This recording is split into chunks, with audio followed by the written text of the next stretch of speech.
Hi hello welcome to my channel cook with Nisa UK ಫುಡ್ಗೆ ಸ್ವಾಗತ.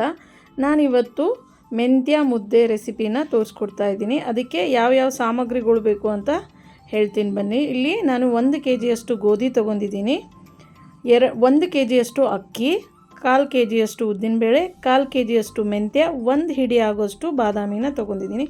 ಫಸ್ಟಿಗೆ ಇಲ್ಲಿ ಒಂದು ಬಾಣಲಿ ತೊಗೊಂಡಿದ್ದೀನಿ. ಆ ಬಾಣಲಿಗೆ 1/4 kg ಆಗೋಷ್ಟು ಉದ್ದಿನಬೇಳೆನ ಹಾಕ್ಕೋತಾ ಇದ್ದೀನಿ. ಇದನ್ನು ನಾವು ಗೋಲ್ಡನ್ ಬ್ರೌನ್ ಆಗೋವರೆಗೂ ಹುರ್ಕೋಬೇಕು. ನೀವು ಹಾಗೆ ಮಾಡ್ತೀನಿ ಅಂದ್ರೂ ಕೂಡ ಎಲ್ಲ ಕರೆಕ್ಟ್ ಪ್ರಮಾಣದಲ್ಲಿ ತೊಗೊಂಡು ಹಿಟ್ಟು ಮಾಡಿಸ್ಕೊಳ್ರಿ. ಇಲ್ಲ ನಾವು ಹುರಿದ್ಬಿಟ್ಟು ಮಾಡ್ತೀನಿ ಅಂದರೆ ಈ ಥರ ಹುರ್ಕೊಂಡು ಮಾಡಿಕೊಡ್ರಿ, ತುಂಬ ಟೇಸ್ಟಾಗಿರುತ್ತೆ, ತಿನ್ನೋಕ್ಕೆ ತುಂಬ ರುಚಿ ಬರುತ್ತೆ. ನಾನು ಇಲ್ಲಿ 1/4 kg ಉದ್ದಿನಬೇಳೆ, ಇದು ಅರ್ಧ kgದು ಲೋಟ. ನಾನು ಇದರಿಂದ 2 ಲೋಟನ ಅಕ್ಕಿ ತೊಗೊಂಡಿದ್ದೀನಿ, ಊಟದ ಅಕ್ಕಿನೇ ತೊಗೊಂಡಿದ್ದೀನಿ. ಆಮೇಲೆ ಅದೇ ಲೋಟದಿಂದ ನಾನು 2 kg ಗೋಧಿನೂ ಕೂಡ ತೊಗೊಂಡಿದ್ದೀನಿ. ನೋಡಿ ಈ ಕಲರ್ ಬರಬೇಕು ಉದ್ದಿನಬೇಳೆ, ನೋಡಿ ನೀಟಾಗಿ ಹುರಿದಿದ್ದೀನಿ. ಇವಾಗ ಒಂದು ಪ್ಲೇಟಲ್ಲಿ ಇದನ್ನು ಸಪ್ರೇಟಾಗಿ ತೆಕ್ಕೊಂಡು ನೋಡೋಣ. ಇಷ್ಟು ಹುರ್ಕೊಂಡ್ರೆ ಸಾಕು. ಮತ್ತು ಅದೇ ಬಾಣಲಿಯಲ್ಲಿ ನಾನು ಈ ಲೋಟದಿಂದ 2 ಲೋಟ ಆಗೋಷ್ಟು ಅಕ್ಕಿನ ಹಾಕ್ಕೊಂಡಿದ್ದೀನಿ. ಇದನ್ನು ಕೂಡ ನಾವು ಚೆನ್ನಾಗಿ ಹುರ್ಕೋಬೇಕು. ಅಕ್ಕಿ ಹುರಿದಿರೋ ಘಮ ಬರುತ್ತಲ್ಲ, ಆವಾಗ ನೀವು ತೆಗೆದುಕೊಂಬಿಡಿ. ನೀಟಾಗಿ ಅಕ್ಕಿನ ಹುರ್ಕೊಳ್ಳಿ. ಅಕ್ಕಿನೂ ಕೂಡ ನಾನು ಇಲ್ಲಿ ಹುರಿದ್ಬಿಟ್ಟು ಸಪ್ರೇಟಾಗಿ ತೊಗೋತಾ ಇದ್ದೀನಿ. ಇವಾಗ ನಾನು ಅದೇ ಬಾಣಲಿಗೆ ಮತ್ತೆ ಗೋಧಿನೂ ಕೂಡ ಹಾಕಿ ಹುರ್ಕೋತಾ ಇದ್ದೀನಿ. ನೋಡಿ ಅಕ್ಕಿ ನೀಟಾಗಿ ಹುರಿದಿದೆ. ಇವಾಗ 1/4 kgಯಷ್ಟು ಮೆಂತ್ಯ 1/4 kg ತೊಗೊಂಡಿದ್ದೀನಿ ನಾನು ಇಲ್ಲಿ.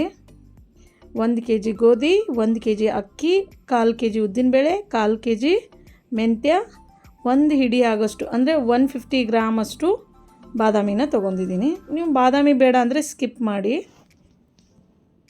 ಇದನ್ನು ಕೂಡ ನೀಟಾಗಿ ನಾವು ಹುರ್ಕೊಳ್ಳೋಣ. ಇದಕ್ಕೆ ನೀವು ಬಾಣಲಿಗೆ ಹಾಕಿದ ತಕ್ಷಣ ಕೈ ಬಿಡಬೇಡಿ. ಕೈ ಬಿಡಲಾರ್ದಂಗೆ ನೀವು ಹುರ್ಕೋತಾ ಬನ್ನಿ ನೀಟಾಗಿಲ್ಲ ಅಂದರೆ ತಳ ಹಿಡ್ಕೊಂಡ್ಬಿಡುತ್ತೆ, ಸೀದ್ಕೊಂಡು ಹೋಗುತ್ತೆ. ನೋಡಿ ಇವಾಗ ನಾನು ಗೋಧಿನ ಹಾಕ್ಕೋತಾ ಇದ್ದೀನಿ. ಗೋಧಿ ನೀಟಾಗಿ ಒಣಗಿಸಿ ಕ್ಲೀನ್ ಮಾಡ್ಕೊಂಡು ಆಮೇಲೆ ಯೂಸ್ ಮಾಡ್ತಾಯಿದ್ದೀನಿ. ಇದನ್ನು ಕೂಡ ನೀಟಾಗಿ ಹುರ್ಕೋಬೇಕು. ಇಲ್ಲಿ ನೋಡಿ ಈ ಕಲರ್ ಬಂದರೆ ಸಾಕು, ಗೋಧಿ ಹುರಿದಿದೆ. ಇದನ್ನು ಒಂದು ಪ್ಲೇಟಲ್ಲಿ ನಾನು ತೆಗಿತಾ ಇದ್ದೀನಿ. ಪ್ರತಿಯೊಂದು ಕೂಡ ನೀಟಾಗಿ ಅಲ್ಲೇ ಟೈಮ್ ಆಗುತ್ತೆ, ಬಟ್ ಟೈಮ್ ಆದರೂ ಪರವಾಗಿಲ್ಲ, ಟೇಸ್ಟ್ ತುಂಬ ಚೆನ್ನಾಗಿರುತ್ತೆ. ಕೆಲವೊಬ್ಬರು ಬೇರೆ ಮೆಂತ್ಯದು ಮುದ್ದೆ ಮಾಡ್ತಾರೆ, ಬರೀ ಮೆಂತ್ಯನೇ ಯೂಸ್ ಮಾಡ್ತಾರೆ. ನಾನಿಲ್ಲ, ಈ ಥರ ಎಲ್ಲ ಗೋಧಿ ಅಕ್ಕಿ ಈ ಥರ ಹಾಕಿ ಮಾಡ್ತಾಯಿದ್ದೀನಿ. ಇದರಿಂದ ದೋಸೆನೂ ಕೂಡ ಮಾಡ್ಕೋಬೋದು. ದೋಸೆನೂ ಕೂಡ ತುಂಬ ಚೆನ್ನಾಗಿ ಬರುತ್ತೆ. ದೋಸೆಗೇನಿಲ್ಲ, ಹಿಟ್ಟು ಆಮೇಲೆ ನೀರು ಹಾಕಿ ಕಲಿಸ್ಕೊಳ್ಳಿ. ನೋಡಿ 150 ಗ್ರಾಮಷ್ಟು ಬಾದಾಮಿನ ತೊಗೊಂಡಿದ್ದೀನಿ. ಇಲ್ಲಿ ಎಲ್ಲವನ್ನು ನಾನು ತೋರಿಸ್ತಾ ಇದ್ದೀನಿ ನಿಮಗೆ. ಇಲ್ಲಿ ಇಟ್ಟಿರೋ ಅಂಥ ಲೋಟದಿಂದನೇ ನಾನು ಅಳತೆ ಮಾಡಿ ತೊಗೊಂಡಿರೋದು.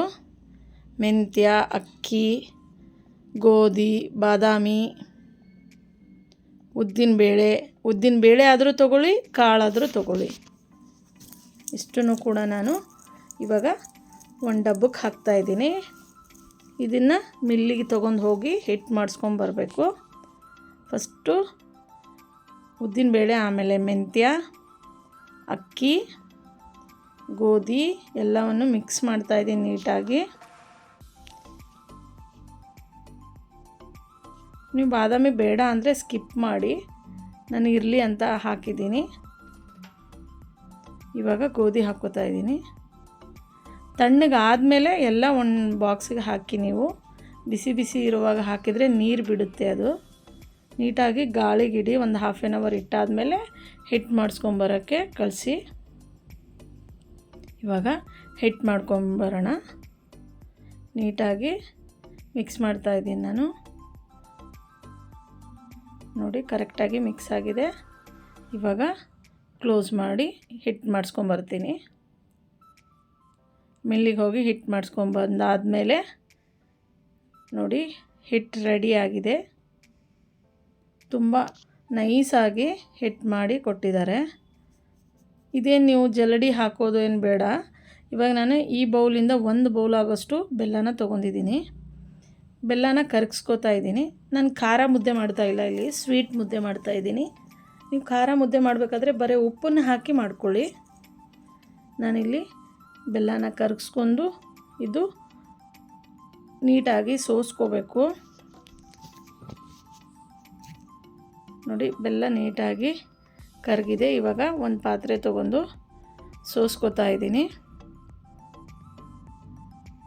ಈ ಪಾತ್ರೆಯಲ್ಲಿ ಸೋಸ್ಬಿಟ್ಟು ಕ್ಲೀನಾಗಿ ಏನಾದರೂ ಕಸ ಕಡ್ಡಿ ಇರುತ್ತಲ್ವ ಆ ಬೆಲ್ಲದ್ದು, ಅದಕ್ಕೆ ನಾನು ಕ್ಲೀನಾಗಿ ತೆಕ್ಕೋತಾ ಇದ್ದೀನಿ. ಆವಾಗಲೇ ನಾನು ಲೋಟ ತೋರಿಸಿದ್ನಲ್ಲ, ಅದರಿಂದ 1 ಲೋಟ ಆಗೋಷ್ಟು ನಾನು ನೀರು ತೊಗೊಂಡಿದ್ದೀನಿ. ಇದರಲ್ಲಿ ನಾನು ಅರ್ಧ ಮಾತ್ರ, ಮುಕ್ಕಾಲು ಮಾತ್ರ ಹಾಕ್ತಾಯಿದ್ದೀನಿ ನೀರು. ನನಗೆ 2 ಮುದ್ದೆ ಆದರೆ ಸಾಕು. ಇಲ್ಲಿ ನೋಡಿ, ಈ ಮುದ್ದೆಗೆ 1 ಟೀ ಸ್ಪೂನಷ್ಟು ಹಿಟ್ಟು ಹಾಕ್ಕೋಬೇಕು. ಅದು ಹಿಟ್ಟು ಕುದಿ ಬಂದಮೇಲೆ ಆ ಬೌಲಿಂದ 1 ಬೌಲು ಬೆಲ್ಲ ತೊಗೊಂಡಿನಲ್ವ, ಅದೇ ಬೌಲಿಂದ ನಾನು ಹಿಟ್ಟನ್ನು ಕೂಡ ತೊಗೋತಾ ಇದ್ದೀನಿ. 1 ಕುದಿ ಬರಬೇಕು ಸಾಕು. ಇಲ್ಲಿ ನೋಡಿ, ಕುದೀತಾ ಇದೆ.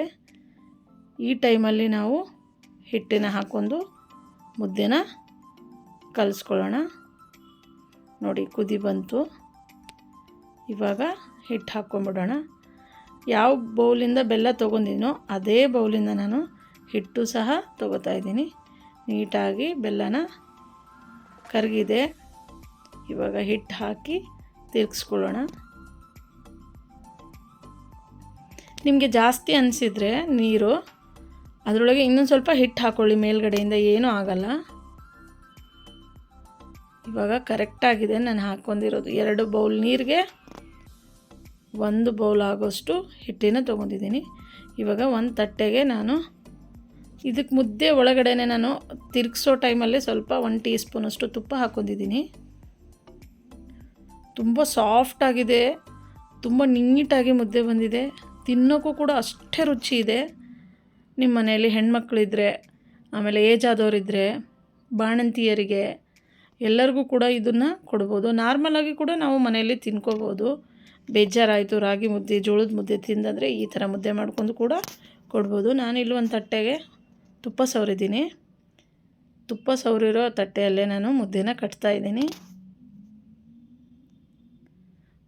ತುಂಬ ಅಂದರೆ ತುಂಬ ಸಾಫ್ಟು, ಬಾಯಲ್ಲಿಟ್ಟರೆ ಬೆಣ್ಣೆ ತಿಂದಂಗೆ ಆಗ್ತಾಯಿತ್ತು.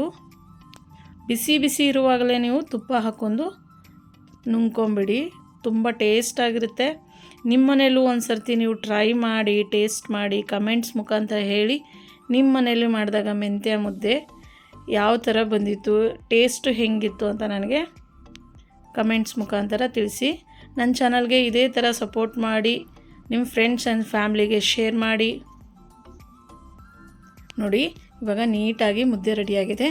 ಅದಕ್ಕೆ ಒಂದು ಸ್ವಲ್ಪ ನಾನು ತುಪ್ಪನ ಹಾಕ್ಕೊಂಡು ತುಪ್ಪದ ಜೊತೆನೇ ತಿಂತಾಯಿದ್ದೀನಿ.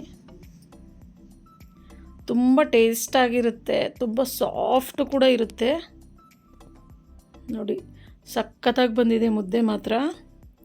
ತುಪ್ಪ ಹಾಕ್ಕೊಂಡು ಬಿಸಿ ಬಿಸಿ ಮೆಂತ್ಯ ಮುದ್ದೆ ತಿಂತಾಯಿದ್ರೆ ವಾಹಾ, ಅದ್ರ ರುಚಿನೇ ಬೇರೆ, ತುಂಬ ಟೇಸ್ಟಾಗಿರುತ್ತೆ. ಇದೇ ಥರನ ನಿಮ್ಮ ಮನೇಲೂ ಕೂಡ ನೀವು ಟ್ರೈ ಮಾಡಿ, ಟೇಸ್ಟ್ ಮಾಡಿ, ಕಮೆಂಟ್ಸ್ ಮುಖಾಂತರ ಹೇಳಿ ನಿಮ್ಮ ಮನೇಲೂ ಮಾಡಿದಾಗ ಹೇಗೆ ಬಂತು ಅಂತ. Thank you so much friends. Super ಆಗಿರುವಂಥ, ಹೆಲ್ದಿ ಆಗಿರುವಂಥ ಮುದ್ದೆ ರೆಡಿಯಾಗಿದೆ. Thank you.